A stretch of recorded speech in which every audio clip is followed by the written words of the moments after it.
Alors Bernard Guinard, bonjour. Merci de consacrer un petit peu de temps à artdelascène.fr. Tu es là aujourd'hui en tant que directeur de la Fédération des musiques traditionnelles, enfin des associations des musiques traditionnelles pour être précis, donc la FAMDT. Donc tu as présenté une opération tout à l'heure, tu peux déjà en dire quelques mots de ta présence ici en collaboration avec le Chaînon. On a jugé pertinent de pouvoir présenter des plateaux dans des festivals pluridisciplinaires, ou en tous les cas dans des festivals qui accueillent un bon nombre de professionnels. L'idée c'est certes de faire parler de la FAMDT, mais surtout de présenter des projets artistiques qui nous semblent intéressants et qui nous semblent en capacité d'intégrer des lieux, notamment les lieux qu'on connaît au Chaînon, les lieux pluridisciplinaires. L'objectif c'est celui-là. C'est aussi évidemment de créer du réseau. Là, le fait de rencontrer certes des responsables de lieux, mais aussi des éditeurs, des gens qui gèrent de la production. On voit bien que ce sont des contacts qui sont intéressants parce que du coup, encore une fois, ça ouvre des champs. Donc comment se fait la rencontre justement et comment la Fédération met en œuvre cet accompagnement et cette rencontre avec les pros et les salles? Oui, j'entends bien. En fait, on a évidemment un suivi quand même on essaie de suivre au plus près les créations de nos adhérents. Nos adhérents et un peu au-delà. Paradoxalement, elles ne sont pas si nombreuses. Le réseau des musiques traditionnelles et des musiques du monde en France n'a pas de lieu dédié. Par exemple, il n'y a aucun lieu labellisé musique trad ou musique du monde. Du coup, bon, l'activité de la fédération ne se limite pas à ça, mais c'est vrai que la question de la production, de la diffusion est une question importante. Sur le lien avec les festivals que j'évoquais tout à l'heure, en fait c'est un appel à projet. On fait un appel à projet, on évoque un certain nombre de critères, on essaie d'avoir des critères un peu souples et c'est aussi l'idée de promouvoir plutôt des projets portés par, réellement des créas, des spectacles qui sont créés depuis peu et ou qui sont portés par de jeunes artistes. Ensuite, à chaque festival, finalement, le mode de coopération est différent et on a en fait une double mission, essayer d'accompagner le producteur, de l'aider au mieux, de le soutenir au mieux. C'est ce qu'on fait ici depuis un jour et demi en essayant de rencontrer les professionnels qu'on connaît, de longue date, et qu'on incite à venir voir le spectacle. Donc ça, c'est une dimension importante. Et puis, évidemment, aussi accompagner l'artiste. Tu peux rappeler peut-être les gens qui connaissent moins peut-être le réseau, tu disais qu'il n'y a pas de lieu labellisé au sens label politique, enfin, de la reconnaissance de l'institution par l'État, mais justement, comment rappeler peut-être l'organisation, sur quoi quel réseau vous portez finalement, vous appuyez, Oui. Il est constitué comment? Alors en fait la FMDT c'est une fédération on va dire de filières, c'est-à-dire qu'on a nos adhérents sont à la fois des collectifs d'artistes, des producteurs, quelques lieux, trop peu, mais parce qu'il y en a peu qui sont réellement dédiés à ces esthétiques, et énormément de lieux de transmission. Une des particularités de cette fédération, c'est qu'il y a énormément d'amateurs qui côtoient les professionnels. D'ailleurs, un secteur où finalement les frottements sont assez limités. Les uns ont besoin des autres et réciproquement, donc finalement la cohabitation se passe assez bien. Les missions de la Fédé sont larges, puisqu'on a en fait une mission. La première, c'est la mise en réseau, tout bonnement. La seconde, c'est la représentativité.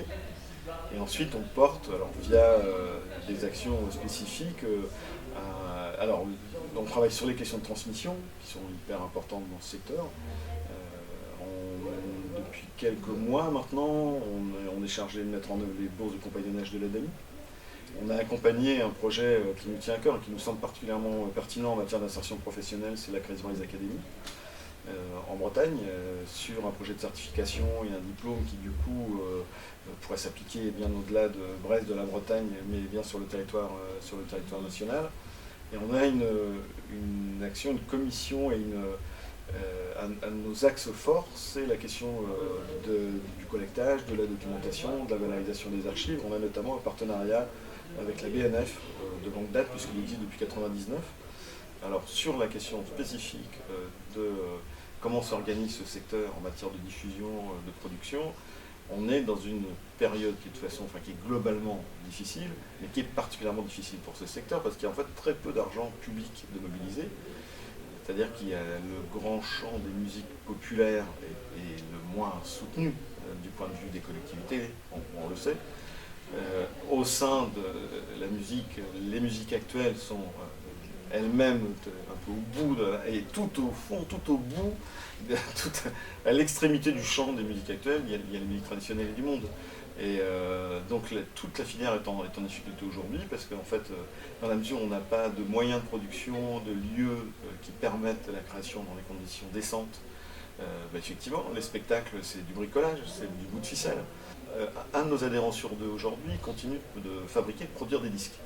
Alors il les enregistre, il les produit, mais pour ce qui est de les vendre, ça devient de plus en plus compliqué, de les distribuer, ça devient de plus en plus compliqué. Ils perdent de l'argent. Aujourd'hui, ils perdent de l'argent sur les disques qu'ils fabriquent. Alors que paradoxalement, il y a le réseau Chez Nous, par exemple, qui est effectivement ici un relais sur la diffusion, mais un réseau pluridisciplinaire de salles. Et pourtant, les festivals du type Babelmed, Doc des Suds, qui accueillent ces artistes sur musique traditionnelle, marchent très bien. Enfin, Doc des Suds, etc. Est-ce que là c'est un paradoxe ou c'est juste un épiphénomène de festival et puis ça s'arrête là parce que derrière il n'y a pas de disque, parce que derrière il y a... Mais je pense qu'il y a des problématiques spécifiques. Alors, j'évoquais la question de la part d'argent public, certes, mais il y a aussi, par exemple, l'absence de tête d'affiche, qui est très très problématique pour les gros festivals notamment. Je sais que c'est une préoccupation. Le Festival des Suds, qui est adhérent chez nous depuis quelque temps, se confronte à cette problématique. C'est un théâtre antique magnifique, mais il faut y mettre 2500 personnes. Mais comment dire, il y a un lien de cause à effet avec ce que je racontais tout à l'heure sur les conditions de création et de production. C'est-à-dire qu'on est encore une fois dans une économie de bout de ficelle et de misère, donc c'est tout un secteur en fait. Donc le disque c'est compliqué. On a un autre problème majeur qui est la question de l'accessibilité, de la visibilité et de l'accessibilité à l'audiovisuel public. C'est en gros aujourd'hui ce secteur, mais alors vraiment musique traditionnelle et du monde confondu, c'est sur le service public une émission sur France Musique le dimanche à 22h ou 23. Paradoxalement, c'est un secteur où il y a énormément de praticiens. Là, j'évoque plutôt les pratiques amateurs, énormément de musiciens. Le nombre de musiciens pro en Bretagne, c'est considérable. Le phénomène de masse, c'est pas quelque chose de marginal, ça ne concerne pas 0,2% de la population. Enfin, la Bretagne, certes, c'est caricatural, mais on sait qu'on est quand même en gros sur 100 000 praticiens amateurs en Bretagne. C'est pas comparé à la place que ces esthétiques-là ont dans les lieux. Le réseau SMAC, c'est vraiment très à la marge. Les scènes nationales, n'en parlons pas. La CDN, voilà, tout le réseau des lieux labellisés qui disposent quand même de moyens plus que décents pour pouvoir mener leur travail, ne s'intéressent pas à ces musiques-là, ou très ponctuellement. Et on a une réorganisation totale des régions, donc c'est d'autres enjeux aussi qui arrivent. Mais c'est comme les régions qui ont repris un peu le désengagement de l'État justement sur les politiques culturelles, on le sait. Donc d'un côté, tu es en train de dire que le ministère de la Culture ne prend plus trop en considération finalement ces musiques-là, et que les régions aussi abandonneraient, alors qu'elles sont un peu le garant, on va dire entre guillemets, des cultures régionales. Sur la question de l'État, je ne peux pas vraiment dire qu'il se désengage, il ne s'est jamais vraiment engagé. L'engagement de l'État sur ce secteur, c'est le financement d'une fédération nationale depuis 30 ans. On est la plus ancienne fédération financée directement par l'État. Et c'est à peu près le seul effort qu'il fait pour ce secteur. Quelques DRAC, alors là je ne parle plus du ministère en central, mais quelques DRAC continuent de soutenir des projets ou des centres en région quand ils continuent d'en exister. Mais bref, l'intervention de l'État, c'est quand même vraiment peu. Alors pour ce qui est des collectivités territoriales et des régions en particulier sur le soutien à ces esthétiques-là, l'idée c'est d'établir une espèce de livre blanc, de voir ce qui se passe région par région, ce que produisent les politiques du conseil régional, mais aussi du ministère, ou de certains conseils départementaux, voire de certaines villes. Et dans chaque région, l'idée c'est d'établir une plateforme de propositions qui, logiquement, en tous les cas on l'espère, pourraient être utiles dans le cadre des prochaines régionales. Il y a un vrai risque aujourd'hui, on le sent bien, il y a un vrai risque qu'on sent poindre là avec les régionales d'instrumentalisation.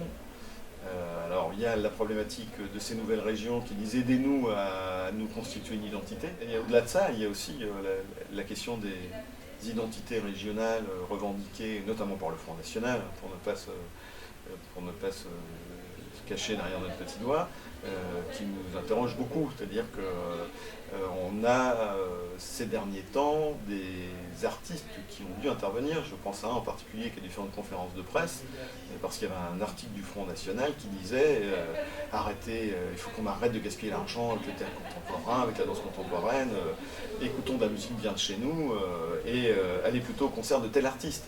Mais ces questions-là sont des questions délicates, qui sont à la fois des questions de société, des questions éminemment politiques et des questions qui sont manipulées avec beaucoup de précautions par nos édiles et nos élus. Alors, on voit bien l'importance des enjeux. Peut-être quand même, on est aussi sur une plateforme artistique, donc peut-être, si tu veux, de donner quelques noms d'artistes cette année que vous souhaitez particulièrement, peut-être pour les mettre en avant, sans vouloir faire de discrimination, oui, bien sûr, bien sûr. Juste pour rappeler quand même que bien sûr. Encore une fois, il y a quelques projets sur la route et qui sont intéressants à suivre. Voilà. Les choix sont pas faits par nous, donc c'est d'autant plus facile c'est d'autant plus facile d'en parler.